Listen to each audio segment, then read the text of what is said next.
Well, here we are, author interviews on Amazon Live. Always so much fun. You know, Amazon, way back in those days when it was just a bookseller, it's kind of fun to get back to those roots and really focus on the books and the authors who put their heart and soul into some books. And we've got some great guests today. And so with that, I'm just going to... I'm going to make it this way because you guys have written, I don't know how many books do we have on Amazon? Charles, Rocks? Yeah, I guess we've got 13 novels. No, 12 novels. 12 novels and 7 short stories. Yeah. Right now. And 1 novella. Okay. All right. Hey, let's go ahead. Rocks, let's have you go ahead and introduce yourself. And then Charles, we'll have you introduce yourself, and then we'll just kind of get into the whole flow here. Sounds good. Thank you, Scott. So I'm Rox Burkey. I by day work in a technology field doing integrations for a lot of different customers all over the globe, and which is a lot of fun. It's great, but you know, you get enough technology and in my spare time, since I don't care for television, we write. Oh, that's wonderful. Yeah. And so definitely putting that into truth with the books. Charles, let's go ahead and get your introduction. Tell the world who you are. I'm a solution architect. I usually work in the telephony arena, building global voice platforms. You know, I'm a techno geek by trade, both day and night. I try to keep up with the latest trends, and my passion is the security field, where the monsters prowl from the dark net, and they give great backstory information, techno babbled stuff that we like to be able to bake into our fictional thrillers, because that's the part that's true. Yeah, this is one of those interesting things because so many authors, what's that question that you get, especially if you write novels? You know, it's how do you get your inspiration? And really, it sounds like it's just your everyday life. It shows up on unsolicited and in an avalanche form is what happens. I mean, it comes in, it's like, hey, look at this, look who's been hacked, look at these people, they paid this much money. Mm-hmm. And then now I'm tracking on where all the cryptocurrency is being mined, watched. Mm-hmm. We're watching all that stuff that's like, you know, Vietnam is actually the high runner. Can you believe that? Really? For the use and peer-to-peer stuff of cryptocurrency. Well, we'll kind of talk a little bit about, maybe we'll get some time. We'll kind of talk about cryptocurrency and the whole blockchain phenomenon and the fact that nobody can get graphics cards because they're all going out into this world. But books in general. And so, you know, when I was a kid, you had to write stories and practice writing.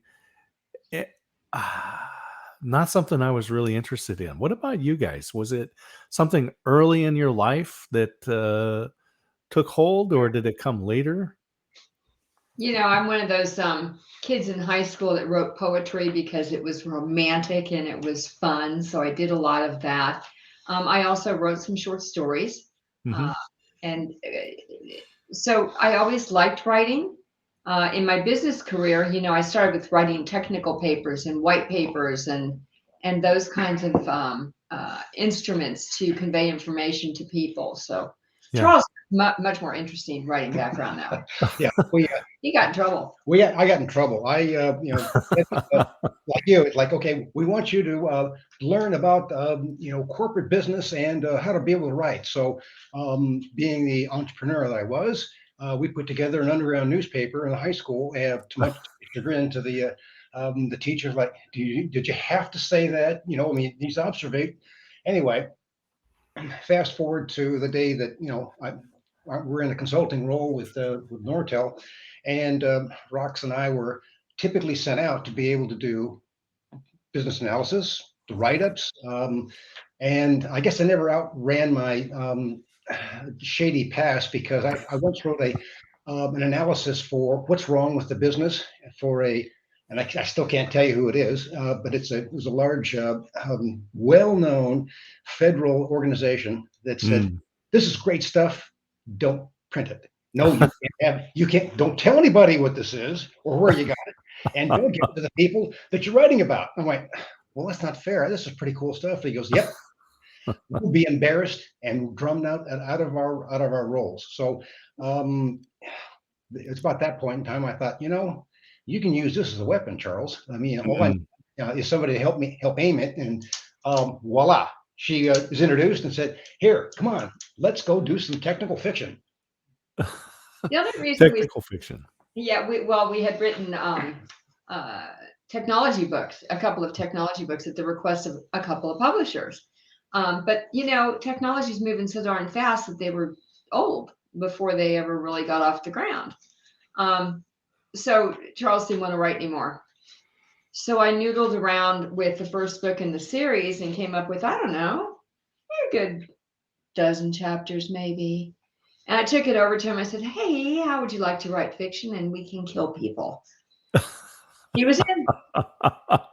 It's so Rox, you started earlier there in high school, you're writing poetry, and I often think of a young Stephen King, little Stevie King coming over maybe to pick my daughter up and go off for a date, and while we're waiting, it's like, "Well, Stevie, do you have any hobbies?" "Well, I like to write." And it's like, "Oh, okay, well, sounds interesting." And then takes off, and then, "Oh, look, little Stevie left his notebook here," and you start thumbing through.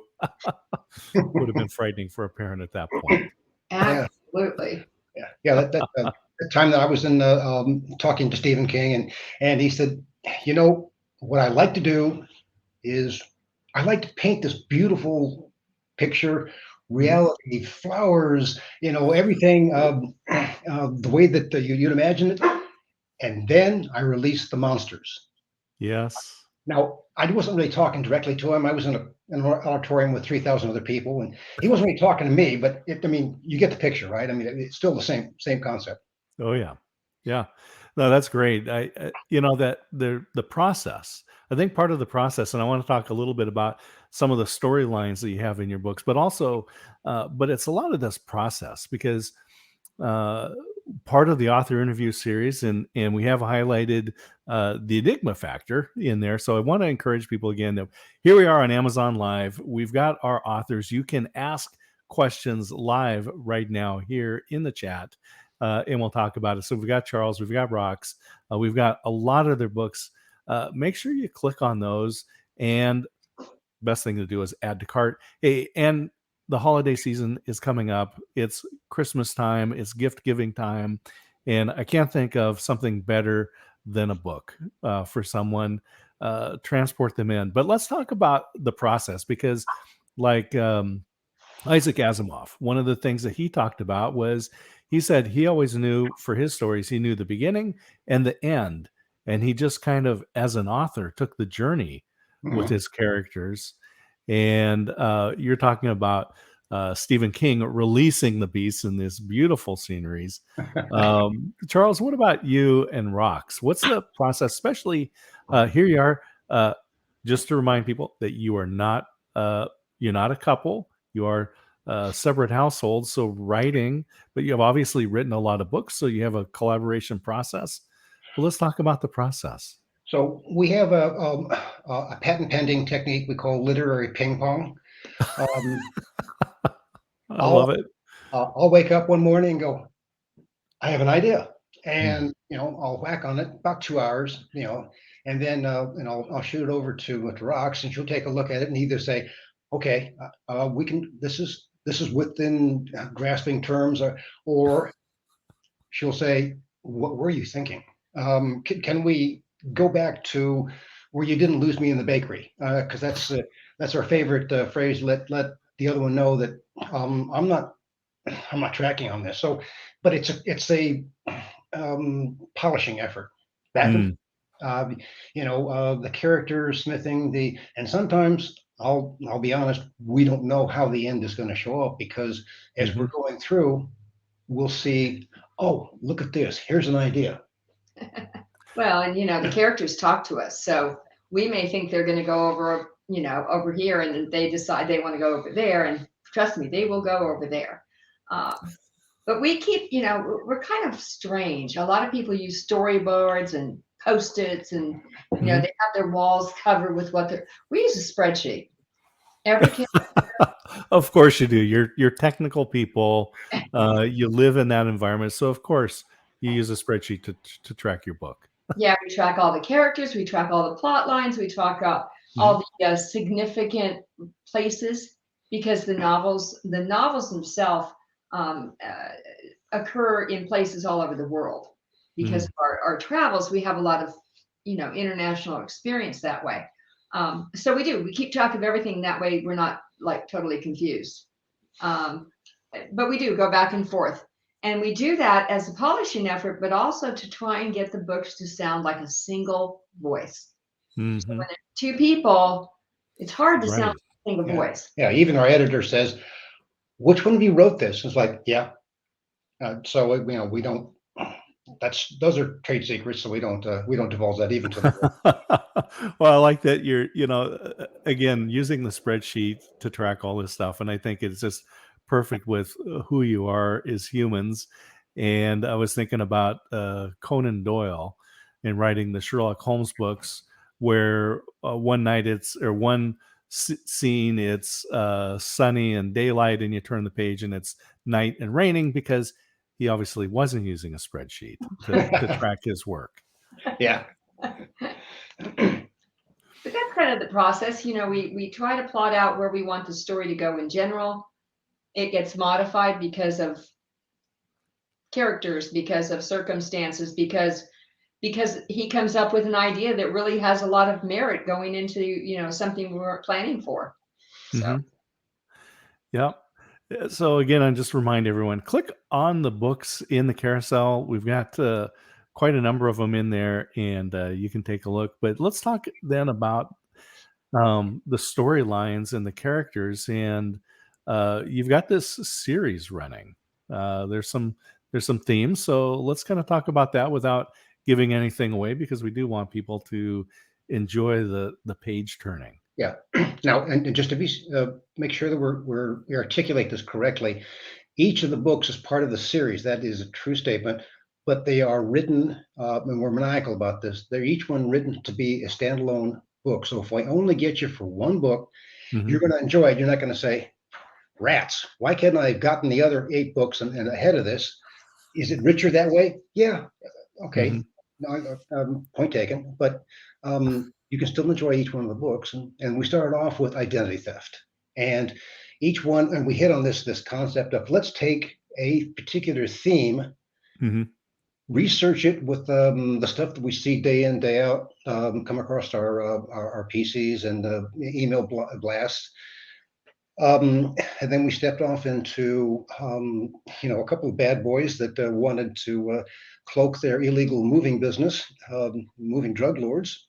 So they cloaked themselves from satellite monitoring. Book and number, yeah, that was the Enigma Rising. yep, It has the satellite tracking. right. Book number Okay. book number 3, we got into battlefield communications and drones and nanotechnology as a combination. And then a couple of unsavory types that are running amok trying to get the good stuff that the the contractors have already assembled. So it's and kidnapping and lots of action on that particular one. I just highlighted the Enigma Rising in the carousel, so you can see that. And we did get a comment. Joshua just says, "I love these books," and so that's a Cool. good thing. Yeah. So we love to. So thank you for the comment. But so the standalone, so that's great. So people can get the books in kind of any order, so they don't have to feel like because we do want everyone to get all the books because it looks best on your shelf when you have a complete set, right? I mean, nobody wants the set of encyclopedias missing H through J or something. So you want all of them. Yeah. But we tackle different subjects. We tackle, ransomware, which, is even more relevant today than it was not that long ago in the Enigma Wraith. And then we do cryptocurrency, which we had mentioned earlier on in the Enigma Source, which we're actually going to re-release as a second edition in about 2 weeks. Oh, wow. Okay. So, and I'll just tell everybody to click on the book, and then you can click on the author page for both Charles and Rox and follow them. That way you'll get notifications when new books come out, which is always a great thing. This is one of the beautiful things about the technology that works in our favor, and we definitely want to take advantage of that. So, okay. So we've got these different topics that are very relevant in our lives. So identity theft, hopefully people are listening haven't been a part of that, but that is just horrifically frightening. Yeah. The Enigma gamers, we have this game of extortion by people running supercomputers holding whole cities hostage for ransom. So, that's in book number 7, the game, the Enigma Gamers. And that's not too far-fetched. Spain's that way. Barcelona, I'm sorry. Barcelona's that way. They all the way down to the parking spots in the city are tagged to be able to let people know, I'm available for parking your car. The trash, the lights turn on. Okay, what happens if somebody infiltrates that system and says, pony up and I'll let you have your city back?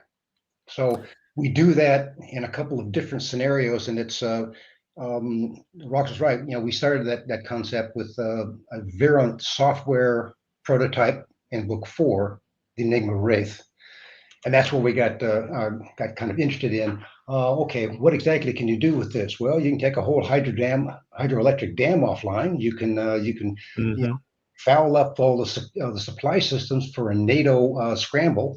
We talked through some pretty interesting and relevant fears that a lot of times get published in medical military journals. They're like, hey, we've role played this, we've looked at that, we've they've got their own cyber folks that every once in a while they'll call up and say, Charles, where did you get this idea? Because it looks like too much like what we're planning. So what's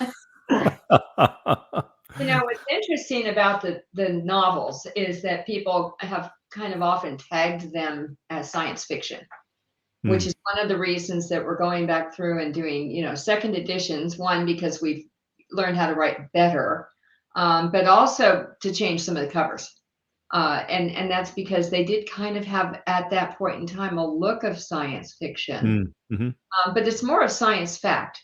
It is technology that is available. It is technology that is turned a little bit on its ear. I mean, identity theft is very real. Sure. It's not a joke. It's, Well, what's really curious too is that we have that the concept on book 10 of cryptocurrency, and we actually postulated that Venezuela, before they announced it, would be desperate to be able to salvage their economy using the blockchain cryptocurrency derivative. And we started like in January, and by March, Venezuela had announced that they were going to launch their own cryptocurrency. It was very gratifying, to know that Maduro was reading our book, our early versions of our book, and the idea. Wow. You know, So yeah, so you're the current version of Arthur C. Clarke. So of course he, creating the communications satellites, right? So his concept. So you guys are predicting. Definitely Not got to trying, read the books, and not trying to predict, but yeah, your comment about satellites is really, really timely too, because one of the more recent volumes, Mhm. we actually kind of postulate a way to snag onto the satellite zombies that are circling our planet that everyone has kind of forgotten, lost communication, got bored with. We've found a way to Mm. kind of tap into them. It's kind of interesting in one of our recent books, which would be the Enigma Threat. yeah, Enigma Threat. There's about 2,000 satellites up there that people either abandoned, no longer are functioning, or they're outmoded. So they're just, okay. So we postulated, well, what if you were to use that for a clandestine operation? And Right.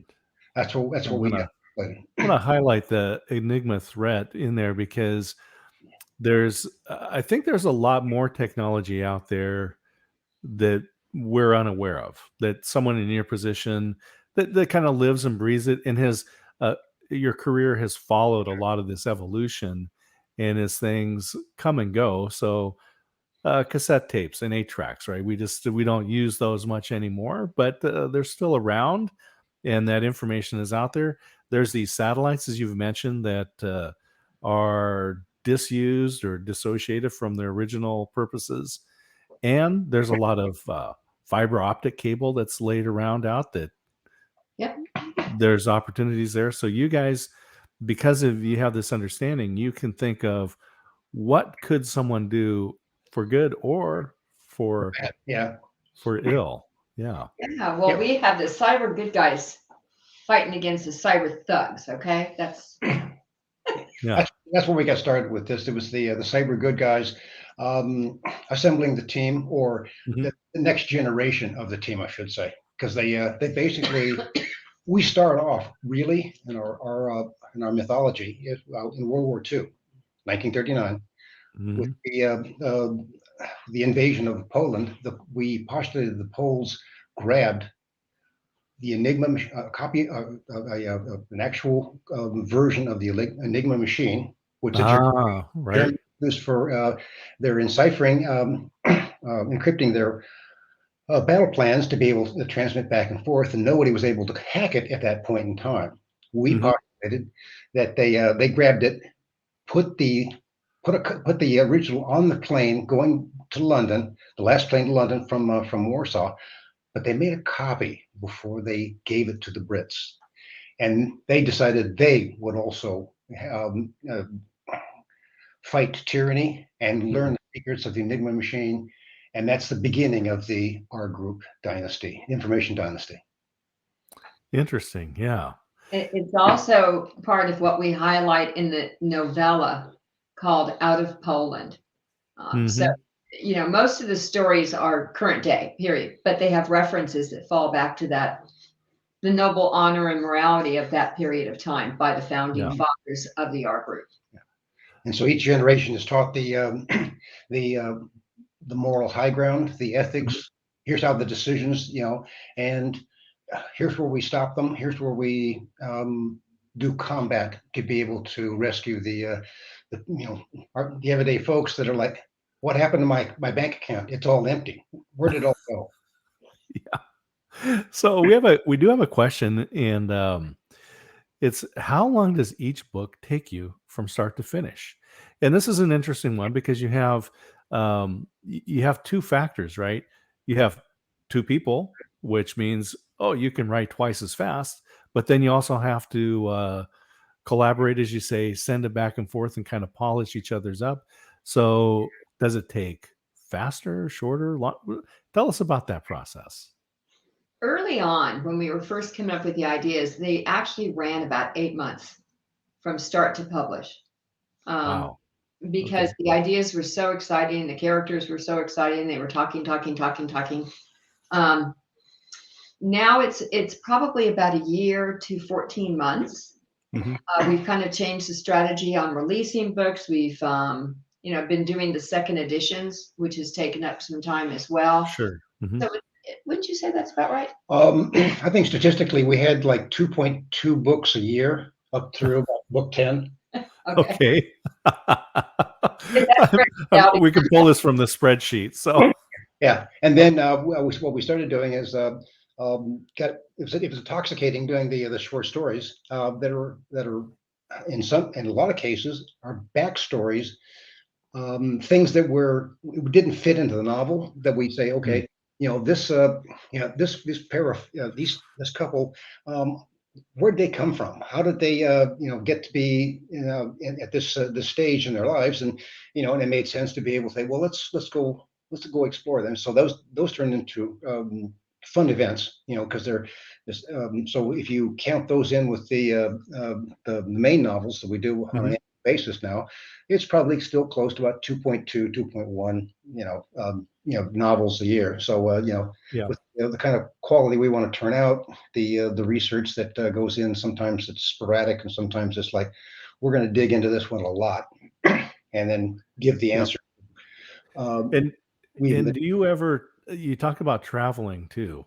Do you ever intentionally take a trip, or are you a little more opportunistic and incorporate your travel experience into the stories? We do a little bit of both. You know, Rox and I have been to Brazil to do technical training to the people down there. We've been to Mhm. Ireland to be able to work with the technology people building some of the software products. well, you've been there. Yeah. So sometimes it was work travel, Uh-huh. where one of us would go to one place. Sometimes it was workshops like Brazil. I actually went to Japan to do workshops on my own. Um, but then also, he and his wife just love to travel. They love to, and they go to fun places. So those are always incorporated. Yeah. So we always see something that's different. I saw something at the Hansford Museum for where they built the first started mining the uranium that was going to build the first atomic bomb there in Okay. Washington.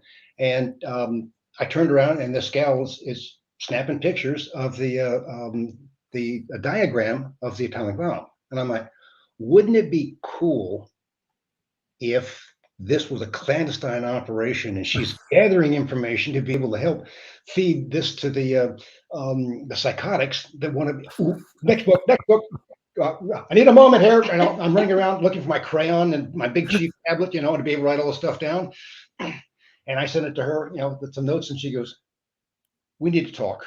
Okay, Yeah. you're not taking your meds again. I can say I know it. You're not taking your meds. And yet it was put into the Enigma Dragon. That particular scenario went right into that story. Wow. So let's talk about the bad guys. Tell us Oh, about kind of the bad, because of course, if you go into Disney, they even have they have a store dedicated just to Disney villains.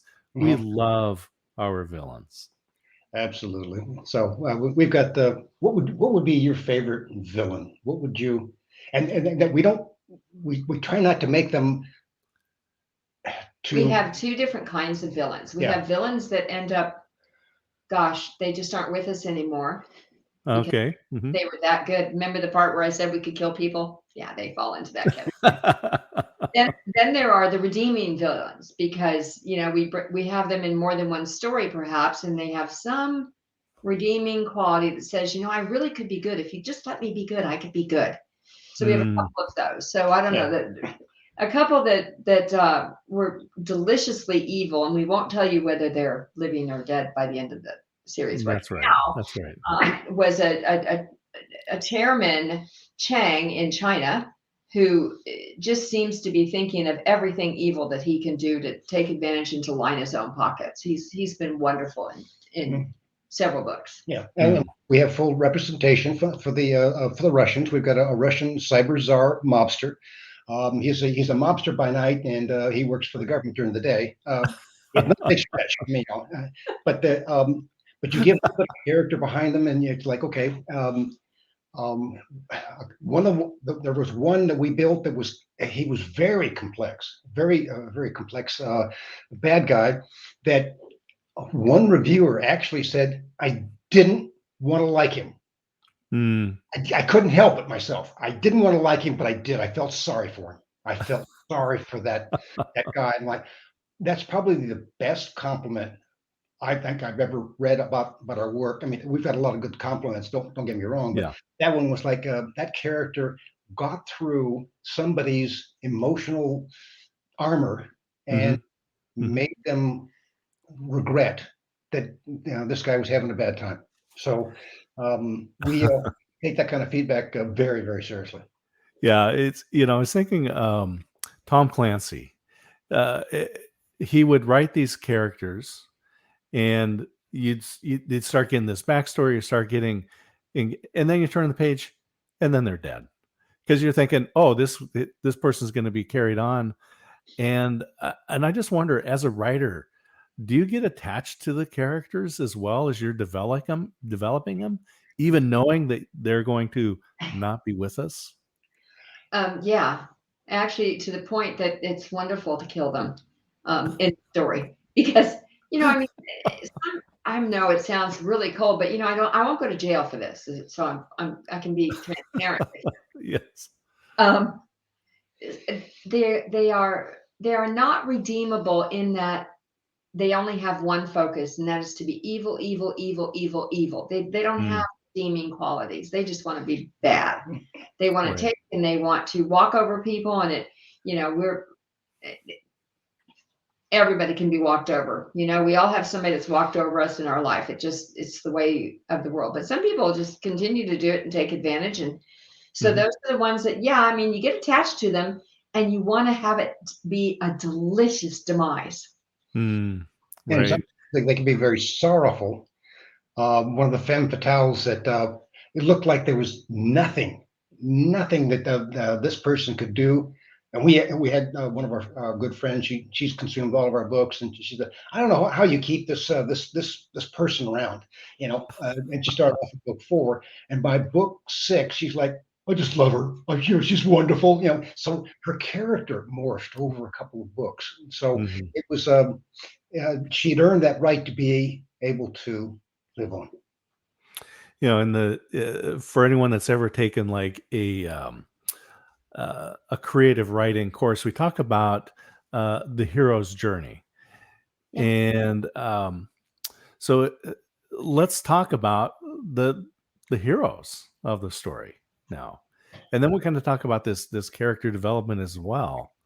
But let's talk about the good guys, the good folks. So we have our good guys kind of fall under the umbrella of the R group or our heroes. And originally the R group was, like a righteous group. They want to do the right kind of thing. And they came from the founding fathers who took the Enigma machine from Poland. So that's where the group came from. They're friends. They aren't family, but they treat each other like family, and grew up the business. And their offspring were taught that moral high ground. And so when Mm, we open up the story with the Enigma Factor, the very first one in the series, that's part of the introduction to the R group. One of the main characters, in fact, really the depiction that's on the cover of that book is Jacob Michaels. Jacob Michaels was raised in New York City by his mother and had no knowledge of the R group growing up.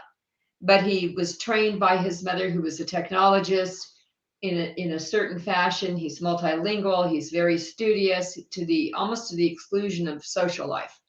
Uh, mm, he paid his way through MIT, and he just wants to focus on being the best that he can be. And so he's tested by the rest of the R group before they ever tell him who they are. And so he again makes that kind of choice. So he's one of the characters that continues in the book. And the characters that are good guys, they do grow, they do evolve, they aren't static. Um, mhm. so even though the books can be read out of order, as Charles said, the books are richer in order, and that's because they grow up. Uh, Right. and so they evolve. But the core members in the original early days are going to be Jacob Michaels, Petra.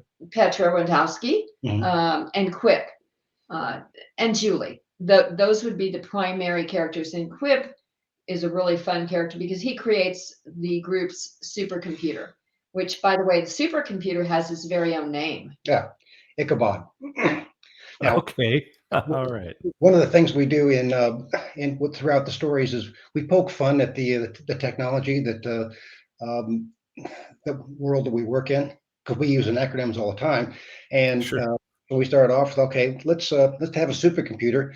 And she looked at me and I said, well, what do we call him? I said, well, his name is the Immersive Collaborative Associative Binary Deterministic Systems Override Systems, or Ichabod. And she went, I will never remember that. So I can remember Ichabod. All right. So, and so we have several Yep. made up terms that we use to, remind ourselves that, hey, there is some absurdity to the Sure. technology world that we reserve the right to be able to poke at. Yeah, I think some of the best stories that we have that emotional swing, right? Where we can get very intense, but you can lighten it up for just a moment. Yeah. Well, we've even got Ichabod on his journey. I guess he's the other core member for the series. Now that I That's think true. about it. He is the other one. He basically flirts with several different human emotions, and that's kind of an intriguing thing because by book 12, it's all about the artificial intelligent wars, and he's on the side of the good guys because of his tutoring, and even one of the books, there's a side backstory with him trying to understand humor and how to be able to pitch humorous anecdotes, and he's studying it the whole time. And so him and Quip are going at it. Quip's like his mentor. Here's the definition, and he goes, okay, let me think about that. And then the story moves on, and then something will pop up, and Ichabod will say something, and then Quip will say, "Were you trying to be funny?" And so we do that character point counterpoint to the point where a lot of people think that, hey, Ichabod really has achieved total consciousness, and so we pull short of that before we get to that conclusion. But he is part of the R group, and he is almost, if not family, his family. Well, people doing AI today would like to believe that they've created something that is operating independently. So yeah, it is, unfortunately, in many cases. And so we kind of make a point of guardrails for technology. What are your guardrails so that we know who controls what and when and who? Are we the slaves? Are we the masters? Or do we all have our own place in the world? And that's something people have to think about on their own. But we are kind of on this side of the world that says, technology should not be totally free to do anything without consideration. So Ichabod has adapted technology over time. So he's now fully speech enabled, and he's got decades of machine learning backed into him, and that sort of capability. And he has friends that are supercomputers that he works with too. I love it. And how would Ichabod do on Jeopardy? He'd win. Yeah. Before the question was asked. At one point, we actually have him and his. They have him and the other supercomputers around the globe. They have what is called the Algonquin Roundtable. They call themselves the Art Forms, and they play digital cards with 1,000 different playing cards. Deck of cards. Because the math. They're so good at the mathematics, they have to be able to increase the odds to be able to make this thing work. And Quip at one point, protests, well, can I play? He goes, are you an art form? And Ichabod, he'd say, okay, go ahead and go back to work. Oh, I love it. I love it. So, would you classify these books as thrillers? Where would you put them? Because you're intentional about changing the cover to not be kind of pulled into the science fiction realm. but where would you classify that? Technology thrillers, and it's interesting. Technology thriller, yeah. Yeah, when we originally released them, that was not a category. So it was Mhm. like science and technology Yeah. was available, suspense. and Yeah. so science fiction suspense was available, and thrillers were available. Now there Yeah. actually is a technology thriller category. So we would like to Yeah. think we kind of helped that along. Yeah, because and that's really cool, isn't it? That you kind of open the door. Not only did you predict Venezuela, but you created a new category. So I just want to encourage everybody. Uh, Click. We've got a number of the books of these Enigma books in the carousel. Click on those. Don't even worry about it, just add to cart. If you want to be the hero, send it to a friend. It's gift giving time. Pay it forward. Get the book. Put their address in. Have it sent directly to them. And this technology thriller category, I think it's really important today because we are surrounded by things that people are trying to protect us from. Apple's just made changes in their privacy to try to ease some of these things. We're always getting updates on our technology to prevent hackers Yeah. is the common word, but I think your villains go beyond just the kind of malicious hackers. They're evil. They're coming in from the what we call the dark net. You'll see that referenced in or the dark web is some of the other Mhm. you'll see that term used, and there is a whole community. And I was explaining this to the author the other day. He said, "What exactly is the dark net, Charles?" And I Mhm. said, well, imagine the internet with two different colors.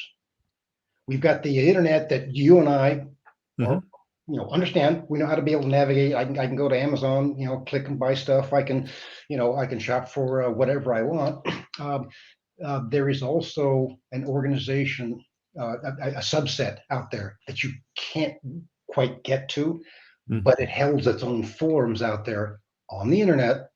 And if you know the right handshake, the right um, Right websites, right right website, connection, those kinds of things. you can go in there, and for a fee, you can advertise your wares, and your wares are human trafficking, Mhm. narcotics, weapons dealing, having people hiring a Okay. hitman. Yeah, I mean, don't go crazy. yeah. So those are all the pieces that there's a whole Mhm. business model out there on the dark net, and that's all it is. And it's so sophisticated as to um, I research it all the time when I find information on it. It is staggering that it looks like a standard MBA program put together the darknet to be able to say, okay, here's Mhm. the manufacturing piece, here's the wholesale distribution, here are the retailers, and all of it funded with cryptocurrency. That's where I get, we keep getting back Mhm. in. Okay, well, how is this transaction being done? Because money laundering is really naughty. The governments Yes. they Yes. hate it. Hey, where's my taxes on it? And like, well, I no comprendo. So Uh-huh. we we're fascinated with the way that they do business, and it looks just like a legitimate business model.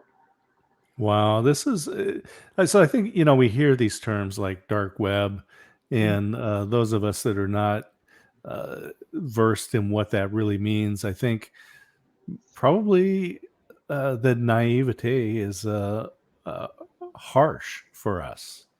Yeah. And so your stories, although fiction, they are based in this reality, and I think it's something that we can take a look at.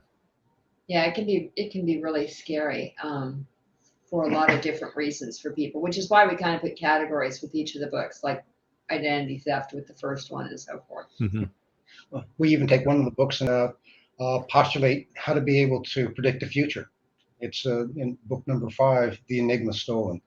And the premise, the opening statement is uh, if I can predict the future and your future and act upon it and steer it to my advantage, then you have no free will. Everything is It's going to work to my advantage. And so we explore Mhm. that concept, and that's basically a technique of big data lakes. Mhm. With enough Mhm. data, you can predict the future. Is the premise, and it's not that far fetched. Well, I think that's one of the things with the actuaries that work with insurance companies. If you get enough data, you can prove some things now, whether they're relevant to the business or not. But that big data is available to us today, and it's not something that could really be parsed down with a human just looking at those numbers. But with these supercomputers, we can look at many variables and look for correlations Exactly. that we wouldn't be able to find otherwise. Now, some of the research I'm doing right now for backstory material, looking at quantum computing, Mm. really gets into predicting the future based on the way that it puts together.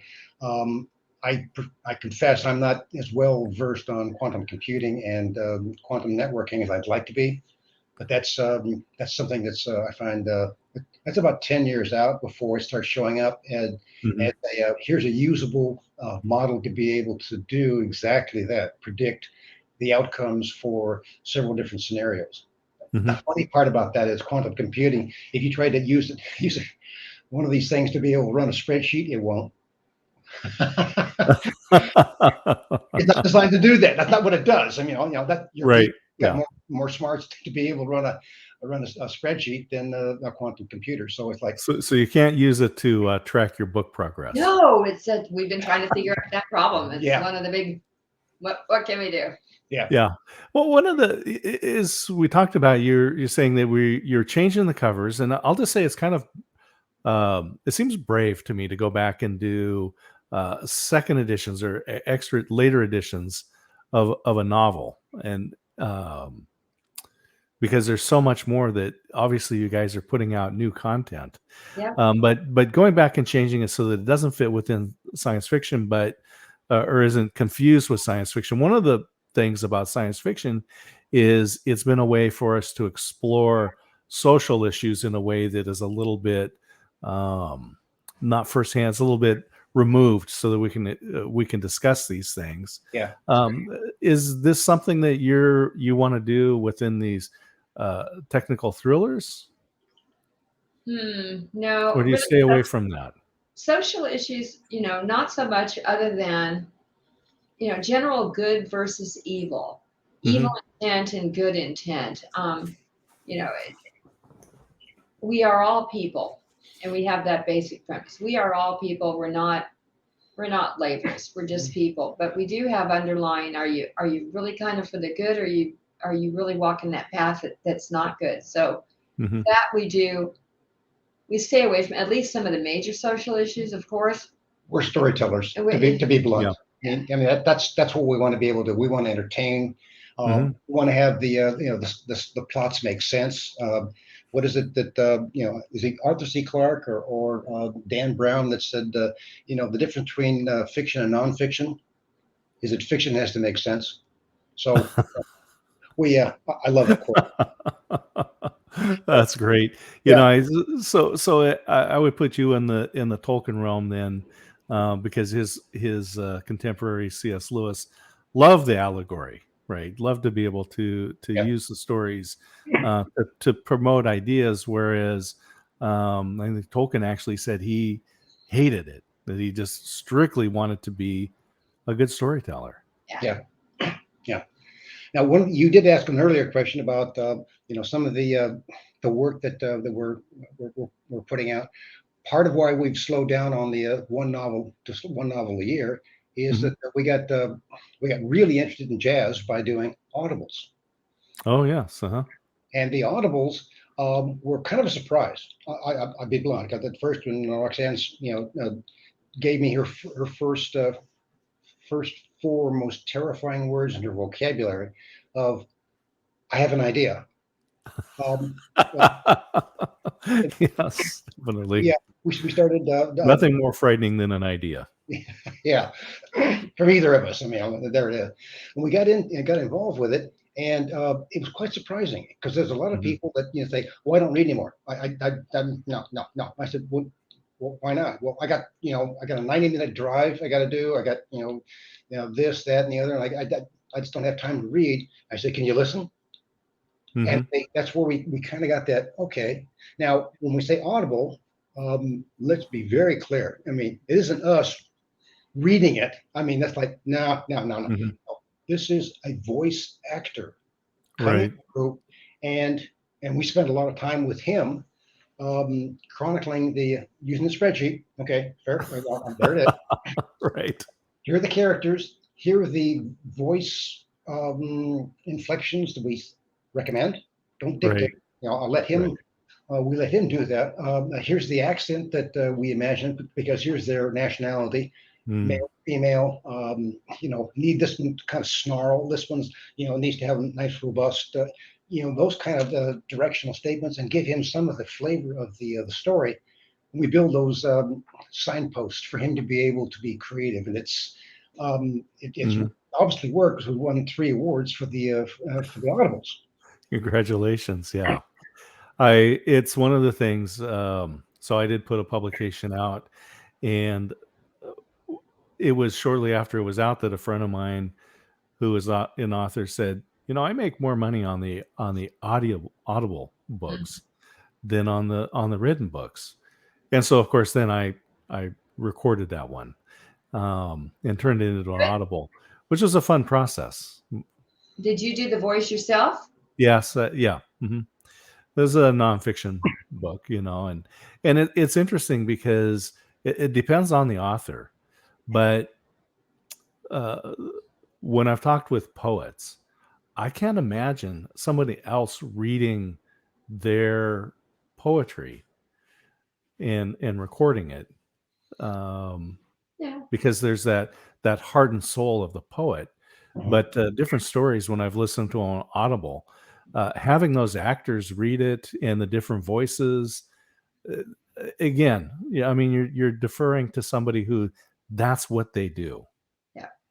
Yeah. Yep. And it kind of pulls you in a different way. The first Mhm. time we listened to an audible by who we consider to be the voice of our series, which is Derek Scholes. Mhm. He actually did the first recording for the Enigma Rising. And when we first listened to it, it was several years after it had been published, and we were pulled back into the story because of how his Mm. inflection was. So Right. it was a different feeling, a different sense. I can understand why some people really enjoy Audible. Yeah. Mhm. Yeah. He And was. I would think being able to do both, right? Just to read the book and to have the audible version. Yeah. Because as they say, who was it that said rereading a book is like visiting an old friend? Oh, absolutely. Absolutely. I like that. So you've got these books out, you've got the series coming, you're predicting the future, and doing some research about predicting the future. What's on the horizon for you guys?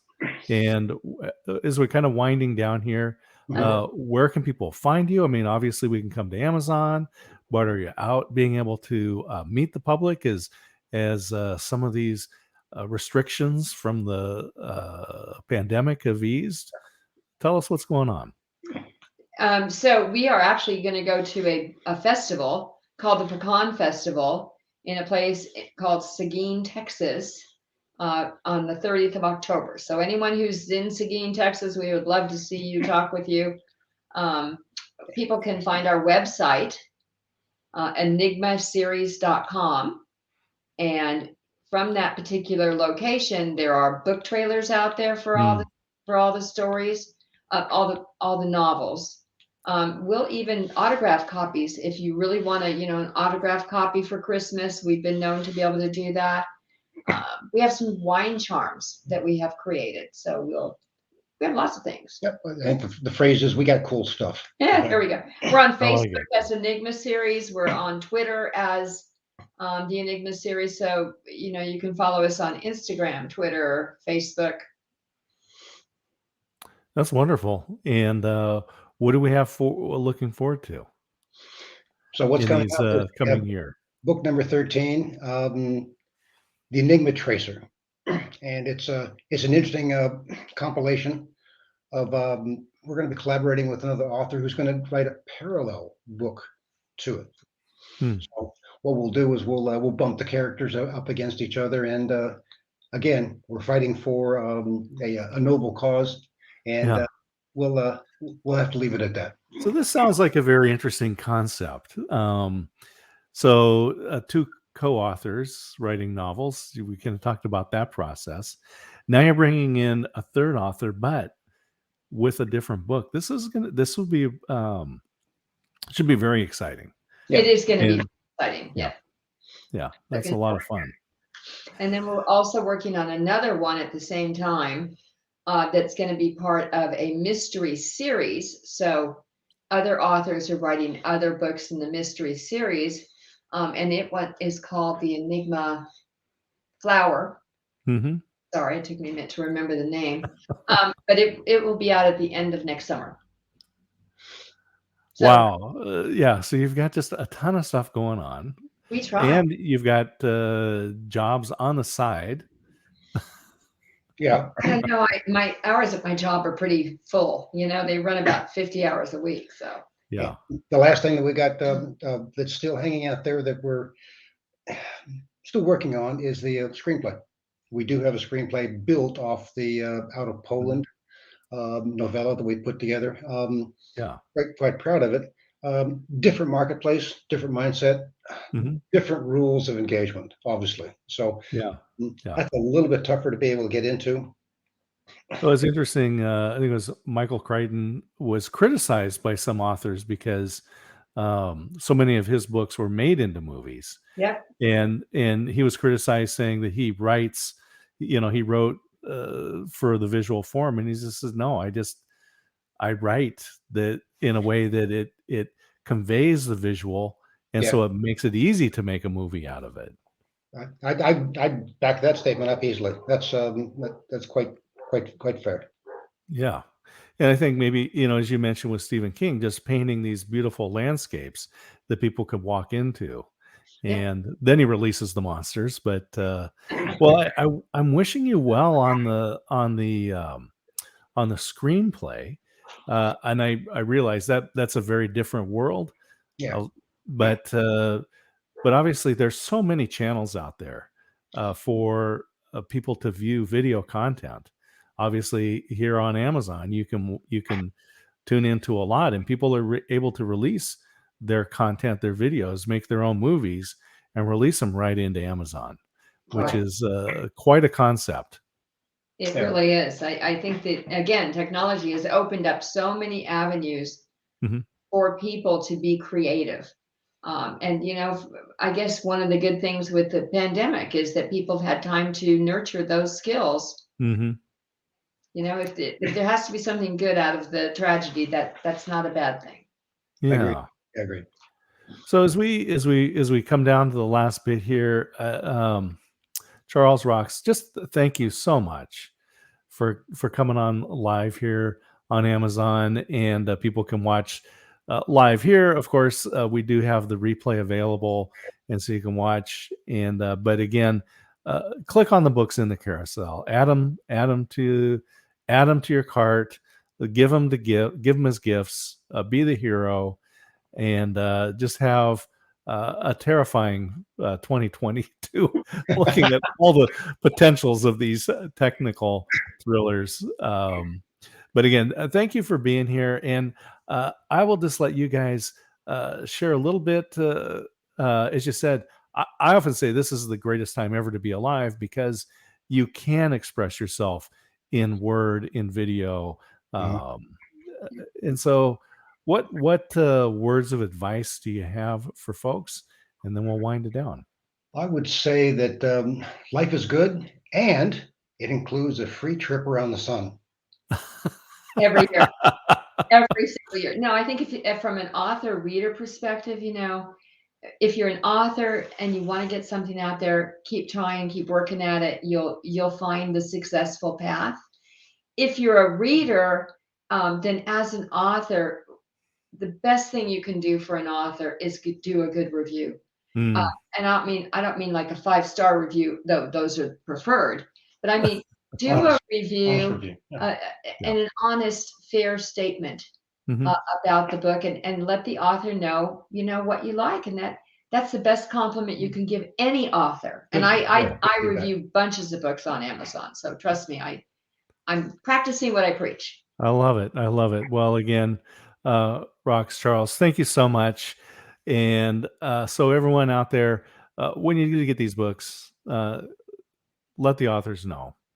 Share how it maybe touched you, or how you shared it with somebody, and let everyone know about that. So, all right, we're gonna wind this one down. Thank you, Scott. Charles, Rox, Appreciate you. have a fabulous day. You too. Bye-bye. Bye.